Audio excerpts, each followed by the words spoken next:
नंगे पैर सुदबुद्ध खोए तीनों लोकों के स्वामी दौड़े चले जा रहे थे।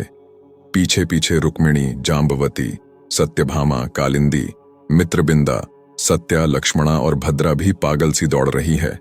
ये कौन आ गया जिसके लिए भगवानों के भगवान दौड़ रहे हैं? मंत्री, सेनापति, द्वारपाल सब जड़ होकर खड़े हैं। ऊपर ब्रह्मा जी, कैलाशपति, बृहस्पति, देवराज इंद्र, सूर्य, चंद्र, यम, शनि सबकी चाल रुक गई।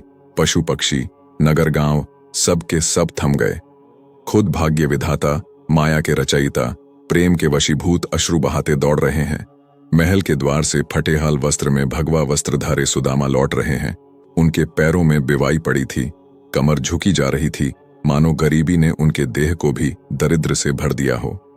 सखा, सखा कहते दौड़ते हुए श्री कृष्ण उस गरीब ब्राह्मण के गले जा लगे। पल, क्षण, घड़ियां बीतती रहीं। अश्रुओं की बारिश में भीगे दोनों मित्र एक दूजे के गले लगे रहे। देवगण, गंधर्व, मनुष्य, पशु, पक्षी सब मंत्रमुग्ध से प्रेम के इस पावन मिलन को देखते रहे। रुक्मणी के पुकारने पर भगवान को स्मरण हुआ कि सुदामा को अंदर लेकर जाना चाहिए। सुदामा के दोनों पैरों को धोते हुए प्रेम से अश्रुधारा गिराते श्री कृष्ण बार बार मेरे सखा, मेरे सखा बस यही पुकारते रहे। जब सुदामा की खूब सेवा हो गई तो श्री कृष्ण ने सुदामा से कहा, सखा, मेरे लिए भाभी जी में क्या भेजा है? संकोच के मारे सुदामा चावल की पोटली को छुपाने का प्रयास करने लगे और मदन मुरारी ने मुस्कुराते हुए उनसे वो पोटली छीन ली। बड़े भाव से श्री कृष्ण ने पोटली से पहली मुट्ठी भरकर खाई और सारे स्वर्ग का वैभव सुदामा के नाम कर दिया। दूसरी मुट्ठी चावल में पृथ्वी की सारी संपदा सुदामा के नाम कर दी और तीसरी मुट्ठी भर के जैसे ही चावल खाने लगे, स्वयं लक्ष्मी रुक्मणी जी ने उन्हें रोक लिया। प्रभु बैकुंठ रहने दीजिए। रुक्मणी ने पूछा कि कृष्ण का मित्र इतना दरिद्र कैसे? तब भगवान ने इसके पीछे की कथा बताई। जब 5 दिन से भूखी ब्राह्मणी को भिक्षा में 3 मुट्ठी चने मिले तो उसने उसे पोटली में बांधकर सिरहाने रख दिया कि स्नान ध्यान के बाद ग्रहण करूंगी। पर चोर चुरा कर दौड़ गया तो ब्राह्मणी ने शोर मचाया। लोगों के पीछा करने पर डर के मारे चोर चने की पोटली संदीपनी आर्षि के आश्रम में गिरा गया।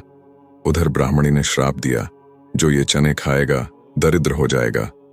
गुरु माता ने वही पोटली श्री कृष्ण और सुदामा को पकड़ाई कि जब जंगल से लकड़ी लाने जाओ और भूख लगे तो ये खा लेना। सुदामा ब्रह्मज्ञानी पोटली हाथ में लेते ही रहस्य जान गए और सारे चने स्वयं खा गए। गुरु मां की आज्ञा भी रह गई और मित्र कृष्ण को भी बचा लिया।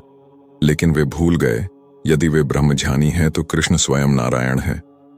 सुदामा मित्र से विदा लेकर घर गए तो देखा झोपड़ी की जगह महल खड़ा है। गरीब ब्राह्मणी रानी बनी उनकी प्रतीक्षा कर रही है। एक ने मित्रता में मित्र के कष्ट ले लिए, दूजे ने सारे कष्ट हर लिए। मित्रता भावों के वश है, प्रेम के वश है।